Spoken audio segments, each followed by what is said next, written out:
6-6 घंटे दिन में लगातार लिख सकते हैं और वहाँ सोचने का वक्त नहीं होता है, तो उस लेवल का पहले स्टैमिना क्रिएट करिए। तो मैंने बहुत अभ्यास किया, बहुत प्रैक्टिस की और मैंने मेंस के पहले 2 बार उसको सिम्युलेट किया था कि मैं 3 दिन में 5 एग्ज़ाम लिखूं। ऐसा कोई क्वेश्चंस रहा मैम कि जो आप अपने सेटिस्फेक्शन के अकॉर्डिंग पूरा सॉल्व ना कर पाए या फिर कुछ छूटा हो? मेरा एक ही गोल था कि मेरा पेपर नहीं छूटना चाहिए, तो मैंने उसी हिसाब से प्रैक्टिस की थी कि मैं वहाँ 50 पेजेस पूरे भर के आऊँ और उतनी मेरे में कैपेसिटी हो लिखने की। नहीं, मैंने तो नहीं पढ़ा कभी सीसैट के लिए क्योंकि मैं बिकॉज़ ऑफ आपके बैकग्राउंड की वजह से किया होगा ऐसा। Hello everyone, welcome to student. से हमारे साथ हैं इशिता किशोरी मैम, जिनका रैंक 1 के साथ यूपीएससी में सिलेक्शन हुआ है, आप सभी जानते ही हैं। तो आज हम मैम से उनकी जर्नी जानेंगे, स्ट्रेटजी जानेंगे, क्या बुक लिस्ट फॉलो करी है, ये सारी चीज़ें हम डिस्कस करेंगे। सो अभी तक आपने चैनल को सब्सक्राइब नहीं किया तो चैनल को सब्सक्राइब कर लीजिए। मैम सबसे पहले आप अपना नाम और एजुकेशन बैकग्राउंड बताएं। मेरा नाम इशिता किशोर है। मैंने इकोनॉमिक्स में ग्रेजुएशन किया है Shri Ram college of commerce Delhi university से, और फिर मैंने 2 साल काम किया है कॉर्पोरेट सेक्टर में, और फिर तीसरा अटेम्प्ट था ये मेरा। Right ma'am, so civil services का कैसे आया कि सिविल सर्विसेज की प्रिपरेशन करना है आइडिया? वो मैंने अपना लॉन्ग टर्म सोचा कि मुझे क्या करना चाहिए लॉन्ग टर्म में एंड किस फील्ड में जाना है। कॉर्पोरेट सेक्टर का एक्सपीरियंस था, तो वो एक्सपीरियंस मिल गया था, तो लग रहा था कि अब मैं I am in a better place to compare public services and private sector. तो तब मैंने अच्छे से सोचा एंड ये चॉइस लिया। राइट, सो मैम जो एक कैंपस प्लेसमेंट से गए थे आप कॉर्पोरेट में या फिर डायरेक्टली कैसे गए? नहीं, कैंपस प्लेसमेंट, वो एसआरसीसी का माहौल ही ऐसा होता है, तो फिर वहाँ बहुत अपॉर्चुनिटीज़ थी, तो मुझे लगा मुझे ज़रूर ट्राई करना चाहिए, भले ही फिर मैं कुछ भी चूज़ करूँ। राइट, सो अभी जो आपने कॉर्पोरेट सेक्टर में जॉब करी, सो आपको क्या लगता है कि यूपीएससी में ये हेल्प किया है, जो वहाँ पे इन्वायरमेंट मिला होगा, या फिर जो कह सकते हैं पर्सनालिटी डेवलपमेंट में काफ़ी हेल्प मिली होगी? जी बिल्कुल, बहुत हेल्प होती है। एक तो सबसे पहले लगता है कि एक प्लान बी तो है रेडी, थोड़ा सा वर्क एक्सपीरियंस रहता है तो कॉन्फिडेंस आ जाता है कि चलो कुछ नहीं हुआ तो मैं दोबारा कुछ वैसी जॉब कर सकती हूँ, मेरे पास एक्सपीरियंस है 2 साल का। तो और उसके अलावा एक वो प्रोफेशनलिज्म आ जाता है कि हमने क्योंकि ड्यूटी की हुई है तो पता है कि रोज़ काम करना कैसा होता है, तो एक वो प्रोफेशनलिज्म पढ़ाई में भी आ जाता है।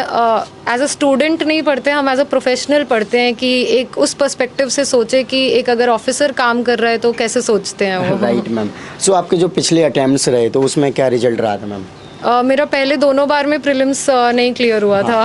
अभी मैंने और भी टॉपर्स के इंटरव्यू लिए तो ज़्यादातर ऐसे ही मिल रहे हैं, प्रीलिम्स क्लियर नहीं और ड्यू के मैक्सिमम लोग मिल रहे हैं। तो मैम इस बार आपने जो स्ट्रेटजी बनाई थी और पहले जो स्ट्रेटजी रहती थी, क्या डिफरेंस रही प्रीलिम्स की? प्रीलिम्स की मतलब स्ट्रैटेजी तो हर बार बनाती थी, पर इस बार सिर्फ गलतियां ढूंढ रही थी क्योंकि 2 साल तक कहीं ना कहीं स्ट्रैटेजी में कुछ कमी रह जा रही थी। तो मुझे लगा कि सिर्फ नॉलेज इम्पॉर्टेंट नहीं है, पढ़ना लिखना बहुत ज़रूरी है, लेकिन जब आप एग्ज़ाम दे रहे हैं तो maintaining that state of mind, एक एनालिसिस करना, एनालिटिकल माइंड रहना और वो स्टैमिना रखना बहुत ज़रूरी है। राइट मैम, सो प्रीलिम्स की अगर हम स्पेशली बात करें तो क्या बुक लिस्ट फॉलो करी, और प्रीलिम्स के टाइम पे जो 3 मंथ्स या 2 मंथ्स पहले कैसे करते हैं? प्रीलिम्स की बुक लिस्ट तो मैंने स्टैंडर्ड बुक्स ही फॉलो की हैं, जो सारी होती है एनसीईआरटीज़ की है, पॉलिटी की है, और हिस्ट्री ज्योग्राफी तो एनसीईआरटी से हो जाता है। एनवायरनमेंट की आप कोई भी एक बुक ले सकते हैं मार्केट से, तो कोई भी एक सोर्स उठा लीजिए। ऐसा नहीं होता है कि सवाल बुक से आते हैं, राइट मैम, बुक से सवाल नहीं आते, बुक से आपकी अंडरस्टैंडिंग बन जाती है कि ऐसी चीज़ें होती हैं एंड वो एक डिराइव्ड नॉलेज होती है फिर। राइट, एक चीज़ और मैम, जैसे कि प्रीलिम्स के लिए जब जाते हैं तो प्रीवियस ईयर क्वेश्चंस पेपर को बहुत इंपॉर्टेंट माना जाता है और मॉक टेस्ट को, तो आपने प्रीवियस ईयर क्वेश्चंस कितने साल के लगाए थे? मतलब मैंने 2012 से स्टार्ट किया था कि मैं क्वेश्चंस देखते रहूं कैसे पैटर्न बदलते जा रहा है और कैसे पिछले 3-4 सालों में किस तरह के क्वेश्चंस आ रहे हैं। मुझे लगता है कि 2019 से थोड़ा पेपर एनालिटिकल की तरफ ज़्यादा जा रहा है, फैक्चुअल कम होता है कि एकदम से पूछ लिया कि ये क्या होता है या वो क्या होता है। वो लंबे स्टेटमेंट्स होते हैं बहुत, स्पेशली 20 और 21 के पेपर में बहुत लंबे लंबे स्टेटमेंट्स। तो वो पैटर्न समझना कि अब हम किस दिशा में जा रहे हैं, किन टॉपिक्स पे ज़्यादा एम्फेसिस है, वो हमें प्रीवियस ईयर क्वेश्चन से ही समझ आएगा। ये एक मंजिल है तो रास्ते भी होंगे, और एक मेंटर भी जो मुश्किलों को आसान बना दे। नतीजे संयोग नहीं होते,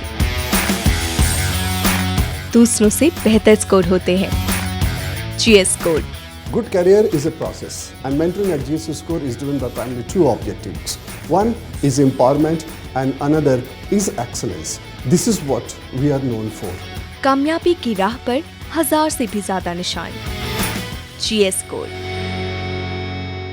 ओके, और सी सेट मैम, सी सेट को क्या आपने लाइटली लिया फिर या उसके लिए भी पढ़ा है? नहीं, मैंने तो नहीं पढ़ा कभी सीसैट के लिए, क्योंकि मैं बिकॉज ऑफ आपके बैकग्राउंड की वजह से किया होगा ऐसा? तो क्योंकि कॉमर्स विद मैथ्स था शायद ग्रेजुएशन में, सॉरी स्कूल में, और ग्रेजुएशन में भी काफ़ी मैथमेटिकल एलिमेंट्स थे। और मुझे सीसैट में मतलब मैं एक पेपर ज़रूर सॉल्व कर लेती थी एग्ज़ाम में जाने के पहले, कोई भी एक प्रीवियस ईयर सॉल्व कर लेती थी, बट सीसैट अलग से कुछ तैयारी नहीं की। ओके, और मैम मेंस के बारे में बताइए थोड़ा सा। मेंस थोड़ा 9 एग्ज़ाम होते हैं, 9 पेपर होते हैं और 5 दिन में होते हैं। सबसे पहले तो ये समझना है कि सुबह शाम, अगले दिन फिर सुबह शाम। तो इस तरह का आप में स्टैमिना होना चाहिए कि आप 6-6 घंटे दिन में लगातार लिख सकते हैं, और वहाँ सोचने का वक्त नहीं होता है। तो उस लेवल का पहले स्टैमिना क्रिएट करिए। तो मैंने बहुत अभ्यास किया, बहुत प्रैक्टिस की, और मैंने मेंस के पहले 2 बार उसको सिम्युलेट किया था कि मैं 3 दिन में 5 एग्ज़ाम लिखूं। तो पहली बारी तो नहीं हो पाया, दूसरी बारी प्रैक्टिस किया तो चौथे एग्ज़ाम तक पहुंच गई, लेकिन टूट गई थी। तो बट फाइनली जब मैंने मेंस दिया तो काफ़ी स्टैमिना था, मैं थकी नहीं थी एग्ज़ाम में। सो ऐसा कोई क्वेश्चंस रहा मैम कि जो आप अपने सेटिस्फेक्शन के अकॉर्डिंग पूरा सॉल्व ना कर पाए या फिर कुछ छूटा हो? मेरा एक ही गोल था कि मेरा पेपर नहीं छूटना चाहिए। तो मैंने उसी हिसाब से प्रैक्टिस की थी कि मैं वहाँ 50 पेजेस पूरे भर के आऊँ, और उतनी मेरे में कैपेसिटी हो लिखने की। तो पेपर छूटा नहीं था, बट हाँ क्वेश्चंस तो टफ लगते हैं। उस समय बैठ के एकदम से सब कुछ सोचना डिफ़िकल्ट लगता है, बट हर टॉपिक के बारे में आपको एक मिनिमम नॉलेज होनी चाहिए। You should know a little bit, a minimum about everything, and then keep on adding to it. Right. Answer writing में कौन कौन से एलिमेंट डालते थे आप? जैसे माइंड मैप हो गया, फ्लो चार्ट, इस तरीके से। मतलब इसमें बहुत ज़्यादा मैकेनिकल ना हो जाए, ऐसे भी जीएस के पेपर्स बता रही हूँ। हम हमेशा लोग पॉइंट्स में लिखते हैं, मैंने पैराग्राफ्स में भी लिखे हैं। तो अगर क्वेश्चन ऐसा लग रहा है आपको कि आप अपने आप को बेहतर एक्सप्रेस कर सकते हैं लगातार लिख के, क्योंकि पॉइंट फॉर्मेट में हमारा थॉट प्रोसेस ब्रेक हो जाता है। तो और अगर अलग पॉइंट्स हैं तो बिल्कुल वो डाइवर्स रहे। तो वो कोशिश करिए कि क्वेश्चन की रिक्वायरमेंट क्या है, ये मत देखिए कि आपकी क्या वो है, क्वेश्चन क्या डिमांड कर रहा है। क्वेश्चन अगर रिक्वायर करता है कि 10 दिशा में जाना है तो वो आप एक फ्लो चार्ट में दिखा दें। क्वेश्चन अगर चाहता है कि आप एक एनालिसिस करके दिखाएं तो आप पैराग्राफ में करें। तो be very particular, there is no rigid pattern. Right. Ma'am notes वगैरह आपने बनाए, और अगर बनाए तो जो प्रीवियस अटैम्प्ट्स में बनाए होंगे और मे बी इस बार तो चेंज करे थे क्योंकि लेटेस्ट नोट्स बनाने पड़े, ऐसा कुछ? मतलब अपडेट किए हैं। हाँ। और अगर लगता था कि और छोटे कर सकती हूँ, शॉर्टन कर सकती हूँ, तो मैं नोट्स को छोटे करते चली जाती थी।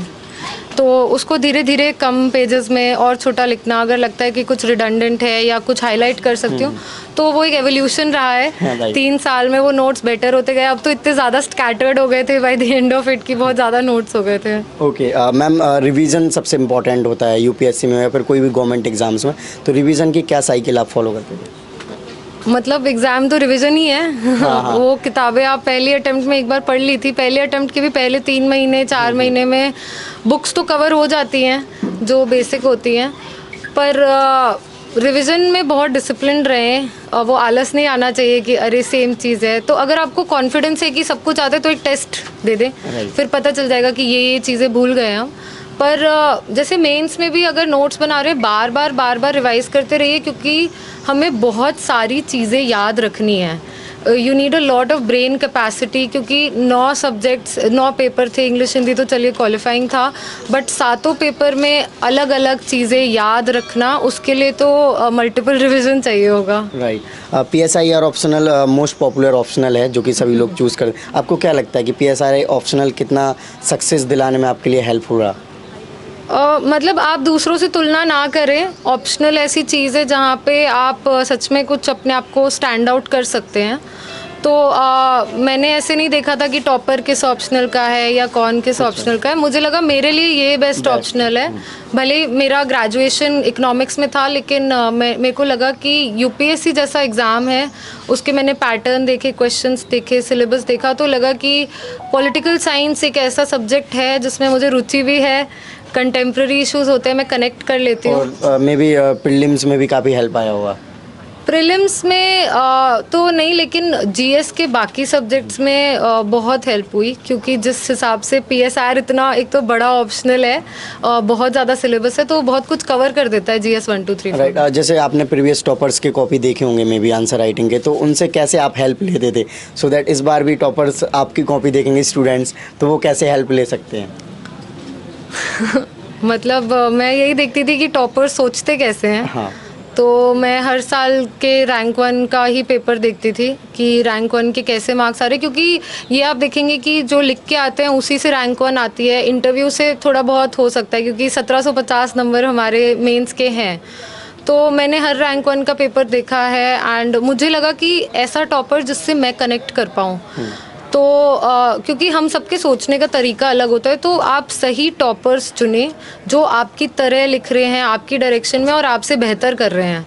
तो मैंने उन टॉपर्स को ढूंढा एंड बहुत सारी कॉपीज़ एनालाइज की और फिर लिखा। ओके, करंट अफेयर्स को लेकर काफ़ी कन्फ्यूजन रहती है, क्या सोर्स करें, क्या फॉलो करना चाहिए, तो उसके बाद current affairs, yes it is very confusing, because बहुत ट्रिकी है, हमें खुद ही नहीं पता कहाँ से आते हैं ये क्वेश्चंस, तो हम भी गेस कर रहे थे। तो यही है कि कोई क्वेश्चन सीधा नहीं बनता है, वो एक एनालिटिकल माइंडसेट डेवलप करना होता है कि हर चीज़ थोड़ी बहुत पता होनी चाहिए।